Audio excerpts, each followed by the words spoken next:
Isang mapagpalang araw po ng Miyerkules sa inyong lahat mga minamahal na kapatid. Ngayon po ay pinagdiriwang simbahan ang pagunita sa mga martir ng ating pananampalataya. They were all Korean martyrs, sina San Andres Kim Taegon at San Pablo Chong Hasang at kanilang mga kasamang martir. Ngayon po, September 20, nais ko pong ipaabot ang pagbati ng happy birthday kay Father Philip Atienza, ang rektor at kura paroko ng Diocesan Shrine of St. Therese of the Child Jesus sa UPLB. Father Philip, happy birthday mula sa National Shrine of San Antonio ng Padua. At binabati ko po ang lahat ng mga viewers, mga followers, and supporters of the Daily Gospel Reflection.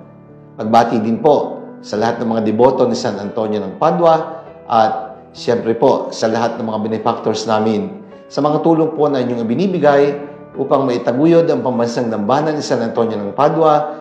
Maraming salamat po at kami po ay nagdarasal para sa inyo. Ipagdasal po natin ang isa't isa. Welcome po sa ating Daily Gospel Reflection. Sama-sama po nating pagnilayan ang mga salita ng Diyos mula sa mabuting balita para sa araw na ito.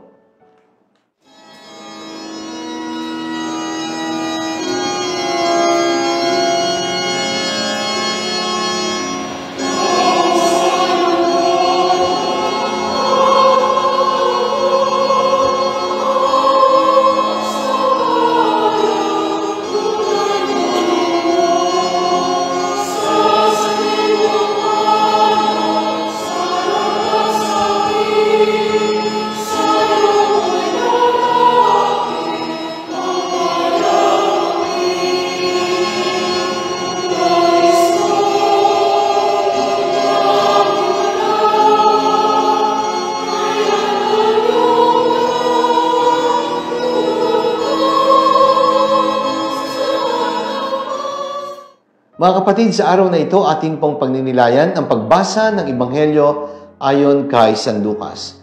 Mula po ito sa ikapitong kabanata, mga talata 31 hanggang 35. Sala sa init, sala sa lamig.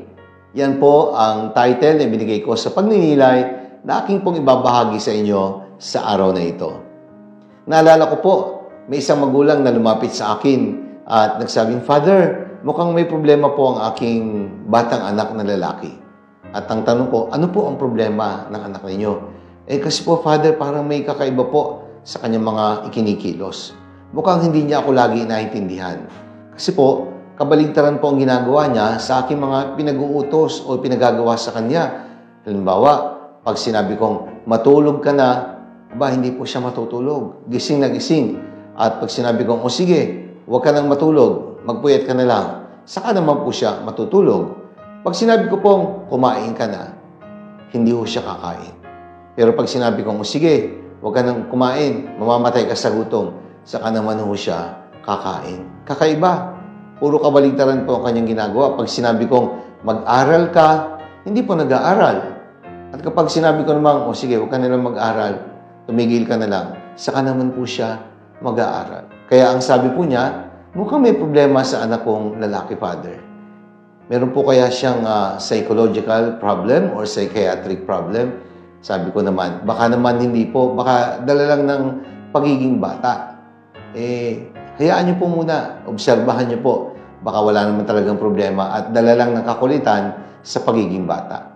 At lumipas po ang maraming taon, binata na po ang batang ito na dati inirereklamo ng kanyang magulang. At hindi naman po kagaya ng dati. Nagbago na po siya. Siya po ay tama na sa init at tama na rin sa lamig. Ibig sabihin, kung anong sinasabi, ayun ang ginagawa. Hindi na ako kagaya ng bata pa na kapag pinagsabihan, sinabing tumahimik, lalo nag-iingay. Pag sinabing, sige, mag-ingay ka na, saka naman tumatahimik. Ay, buhay nga naman. May mga tao po talagang ganyan. Dala na hanggang sa pagtanda. Sala sa init, sala sa lamig. Tumanda, pero mukhang paurong. Sa halip na natuto, ay mukhang nagiging mas makitid ang pangunawa. Sala sa init, sala sa lamig. Ito po ang malimit nating sinasabi sa mga tao na iba ang sinasabi sa kanilang ginagawa. Hindi natin maintindihan. Sila yung mga tumatanda, pero mukhang walang pinagkakatandaan. Tumatanda, pero sa halip na pasulong, ay umuurong. Pati pag-iisip po ay mukhang umiiksi, kumikitid sa halip na lumawak ang pangunawa. Sino nga po ba yung mga itinuturing nating sala sa init, sala sa lamig? Sa daigdig po ng Biblia, ang tinutukoy po ni Jesus ay walang iba kundi ang mga lider relihiyoso. Ang mga eskriba, ang mga pariseyo, ang mga matatanda ng bayan at ang mga relihiyosong Hudyo. Mga taong inaasahang gagawin ang ayon sa itinuturo ng Diyos, pero mukhang taliwas naman ang kanilang mga ginagawa. Itinuturing nila ang tama, pero yung kanilang mga mali ay hindi nila maitama. Hindi nagtatama ang kanilang sinasabi sa kanilang isinasabuhay. Sila yung inaasahan ng Diyos na tatanggap kay Jesus sa kanyang mga aral. Pero sila pa yung tumutulig sa kay Jesus at nagbabanta sa buhay ng ating Panginoon. Sino nga ba silang mga sala sa init, sala sa lamig, sa ating kasalukuyang panahon? Sala sa init, sala sa lamig. Sila rin yung mga taong gumagawa ng mga bagay na kabaligtaran ng inaasahan para sa kanila. Inaasahan silang gagawa ng mabuti, pero sila yung numero unong nagpapakita at gumagawa ng mga masama.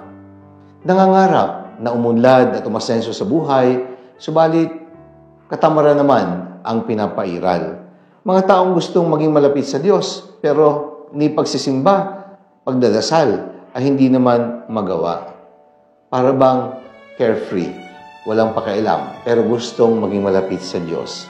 Sala sa init, sala sa lamig. Hay nako, buhay nga naman talaga ng tao. Paano ko nga naman magiging banal kung alam mo naman kung ano ang kahulugan ng kabanalan at ang mga banal na bagay na dapat gawin, pero mali pa rin at mga taliwas ang ginagawa. Paano nga naman aasenso ang isang tao kahit alam niya kung ano ang mabuti at tamang gawin, pero katamaran pa rin ang pilit na pinaiiral sa kanyang buhay. Mga sala sa init, sala sa lamig. Kaya sa huli, ano ba ang sinasabi sa atin? Ano ba ang mga aral na pwede nating pagnilayan? Una, don't say one thing and turn around to do the opposite thing. Ibang sinasabi mo, maganda nga ang iyong pinapaliwanag, subalit kabaligtaran naman ang iyong ginagawa. Your words will mean nothing when your actions are completely the opposite of what you say. Pangalawa, say and do what is right, and everything will be all right. Dapat palagi may pagtutugma ang mga isinasalita at sa ikinikilos ng katawan sa ating mga ginagawa. By learning to characterize people by their actions, we will never be fooled by their beautiful words. Kaya tandaan natin, huwag tayong maging sala sa init at sala sa lamig. Dapat tamang-tama sa init at tama din sa lamig. Dapat mayroong pag-uugnay at pagtatagpo. Dapat mayroong malalim na kaugnayan ang ating sinasalita sa ating mga ginagawa. Huwag tayong maging sala sa init at huwag ding maging sala sa lamig. Manalangin tayo. Ama naming makapangyarihan, tulungan mo po kami na maging tapat at totoo sa pagsasabuhay ng regalo ng pananampalatayang ipinagkaloob mo sa amin. Maging salamin nawa ng katotohanan ng aming mga sinasabi, ang ikinikilos ng aming katawan. Ilayo mo kami sa sakit ng pagkukunwari at pagbabalat kayo. Tulungan mo kami na isabuhay ang lahat ng naaayon sa iyong banal na kalooban. Amen. Maraming salamat po mga minamahal kong kapatid. Sana po nagustuhan niyo at nakatulong ang ating ipagninilay sa araw na ito. Sakaling inyo pong nagustuhan at nakatulong, i-like po ninyo at i-share. Ibahagi po natin ang mensahe ng salita ng Diyos sa ating mga mahal sa buhay, mga kakilala at mga kaibigan. Mga kapatid, ilang tulog na lang at isasagawa ang post-birthday benefit concert ng Yulingkod sa tulong po ni Father Jamie ng mga pari magpe-perform at ilang panauhin sa nasabing konsyerto. Suportahan po natin ito kahit po sa araw ng konsyerto, sa may pintuan ng simbahan, may mga tickets doon kayo mabibili sakaling kayo ay magpasya na manood ng concert. A celebration of life through music. A fundraising project para po sa renovation of the church sacristy and for the needs of the Commission on Family and Life of the Diocese of San Pablo. Maraming salamat po at pagpalain tayo ng makapangyarihan Diyos, Ama, at ng Anak, at ng Espiritu Santo. Amen.